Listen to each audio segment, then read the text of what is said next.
Quando se fala em livros que mudam a forma como as pessoas enxergam o dinheiro, poucos títulos são tão icônicos quanto O Pai Rico, Pai Pobre. Não é à toa que esse livro, lançado originalmente em 1997, vendeu mais de 40 milhões de cópias em todo o mundo e foi traduzido para mais de 50 idiomas. Mas afinal, o que o torna tão especial? Ele não é um manual técnico sobre investimentos, não traz fórmulas mágicas para enriquecer e nem se propõe a ser um guia acadêmico. O impacto do livro está em quebrar paradigmas e mudar a mentalidade. Kiyosaki parte de uma comparação simples. As lições que aprendeu com duas figuras paternas, o pai pobre, que é seu pai biológico, e o pai rico, que é um pai de um amigo. Ao longo das páginas, o leitor percebe que o livro é essencialmente sobre a diferença de mentalidade entre quem luta para ganhar dinheiro e quem faz o dinheiro trabalhar para si. A obra é poderosa porque apresenta um conceito que, até então, não era popular: a importância enorme da educação financeira. Mostra que a verdadeira segurança não vem de um bom emprego, mas do conhecimento sobre como o dinheiro funciona. E se você acha que já entendeu tudo sobre o livro, bom, provavelmente está enganado, pois o que torna Pai Rico, Pai Pobre um clássico é que ele obriga o leitor a refletir, desconstruir e principalmente a agir. Mas antes de começar a desbravar alguns pontos, quem foi Robert Kiyosaki? O autor nasceu em 1947, no Havaí, filho de educadores, teve uma infância de classe média e sempre foi incentivado a estudar e buscar uma carreira estável. Curiosamente, foi essa experiência que moldou sua percepção. Mesmo com toda a educação tradicional, seu pai, o pai pobre, enfrentou dificuldades financeiras ao longo da vida. Mas Kiyosaki não seguiu esse caminho. Serviu como piloto de helicópteros na Guerra do Vietnã, trabalhou em vendas, montou empresas, algumas que inclusive fracassaram, já outras que prosperaram. E foi justamente dessa vivência prática que ele extraiu as lições mais preciosas e que transformou no livro. Uma curiosidade, Kiyosaki foi rejeitado por diversas editoras antes de conseguir publicar Pai Rico, Pai Pobre, pois disseram que o livro era simples demais e que o público não se interessaria por um conteúdo que não fosse técnico. Mal sabiam que essa simplicidade seria justamente o grande diferencial.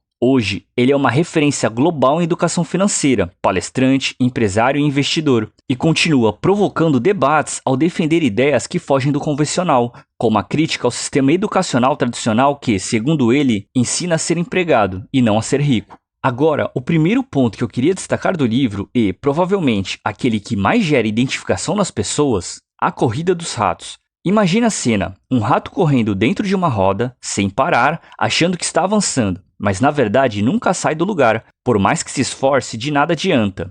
Esse é o retrato que Kiyosaki faz da vida financeira da maioria das pessoas. Trabalham para ganhar dinheiro, gastam para manter um padrão de vida, obtêm dívidas, precisam trabalhar mais para pagar essas dívidas e o ciclo se repete, para sempre. O grande insight aqui é perceber que o problema não está apenas nos baixos salários ou nas contas caras, mas na mentalidade de trabalhar apenas para pagar contas, sem pensar em como construir riqueza. Kiyosaki provoca o leitor: você quer passar a vida inteira correndo atrás de dinheiro ou prefere que o dinheiro corra atrás de você? Essa reflexão é poderosa porque expõe uma mentalidade muitas vezes ignorada. Quanto mais a pessoa sobe na carreira, mais ela eleva seu padrão de vida de consumo e, com isso, se mantém presa à necessidade de continuar trabalhando. A saída: educação financeira e o acúmulo de ativos. Agora, deixa eu te contar uma coisa. Quando eu estava no meu primeiro emprego, era jovem e estagiário, tinha dias que era tranquilo e eu acabava tendo muito tempo livre. E isso era lá pelos anos de 2010 e 2011. E nesses momentos, aproveitava para ler livros de finanças, pois sempre gostei muito do assunto.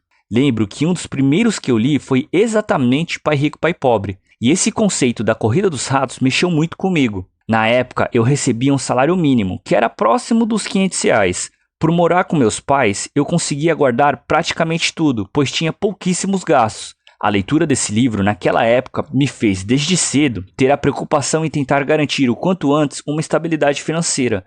Um dinheiro que eu saberia que, se algo acontecesse, não entraria em pânico. Um detalhe é que naquela época não existia YouTube. Esse tema era pouco falado, não existia influenciador de finanças. Portanto, quando eu li esse livro, e em alguns outros também, foi uma verdadeira explosão de conhecimento na minha mente. Me fez mudar a forma como enxergava o mundo, o jeito de gastar, as preocupações que eu tinha, e eu reparava que eu era o único entre meus amigos que juntava dinheiro. Ninguém se ligava nisso. A gente ganhava um salário mínimo, porque tinha próximo ali dos 23 anos, chegando na reta final da faculdade, e a grande maioria ainda morava com os pais. E mesmo sem ter gastos, contas para pagar, torravam tudo em roupa, shows, bebidas, e eu até curtia sair, me divertia, mas colocava limites. Geralmente poupava a maior parte do meu salário e isso, sem dúvidas, fez uma enorme diferença na minha vida.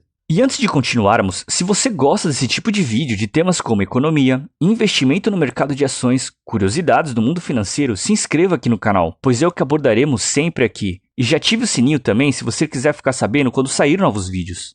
Quando se fala em acúmulo de ativos, é importante por razões óbvias entender o que são esses ativos. Se você perguntasse para a maioria das pessoas o que é um ativo, provavelmente ouviria respostas como minha casa, meu carro, meu diploma e por aí vai.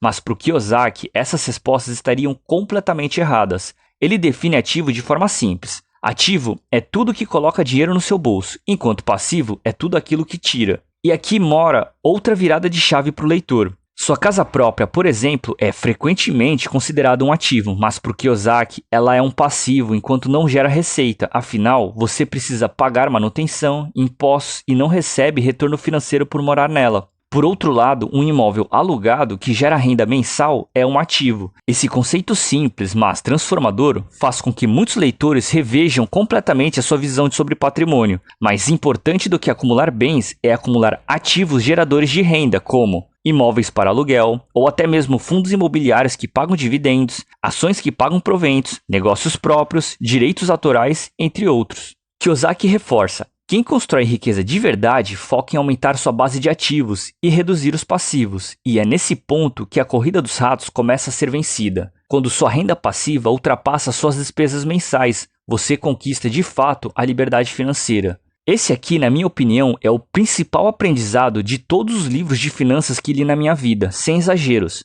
Se você desde cedo consegue ter bem estabelecido na sua cabeça o que são ativos e passivos e tenta sempre seguir esse ensinamento de forma objetiva, verá que no longo prazo isso fará uma diferença enorme na sua vida. Foi graças a esse conceito que, por exemplo, evitei de comprar um carro e foquei em construir uma carteira de ações boa pagadora de dividendos com foco no longo prazo. Hoje, quando eu olho para trás, vejo que tomei a decisão correta. A verdade é que eu ainda não atingi a liberdade financeira, possuo uma jornada pela frente, mas tenho um patrimônio investido que eu sei que se eu perder o emprego hoje não entrarei em pânico. Pelo contrário, a minha vida e da minha esposa seguiria normalmente, e essa tranquilidade me faz ter uma vida bem leve, inclusive algo que é muito positivo para minha saúde mental. Portanto, recomendo muito a leitura deste livro. Não fique apenas nos resumos aqui de YouTube, leia de verdade. Deixei o link de compra deste livro aqui na descrição.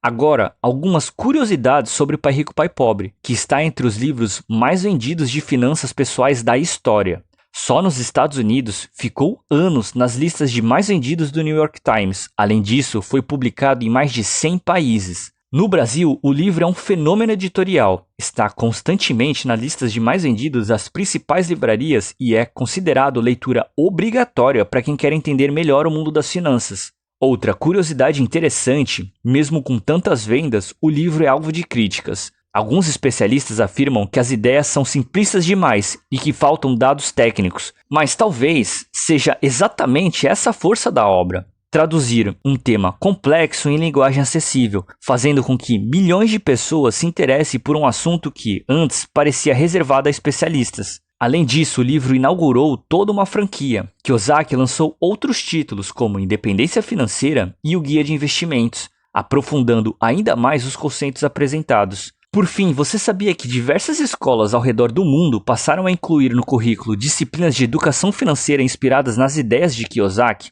Pois é, um livro que inicialmente foi rejeitado pelas editoras acabou provocando uma revolução silenciosa no modo como as pessoas encaram dinheiro.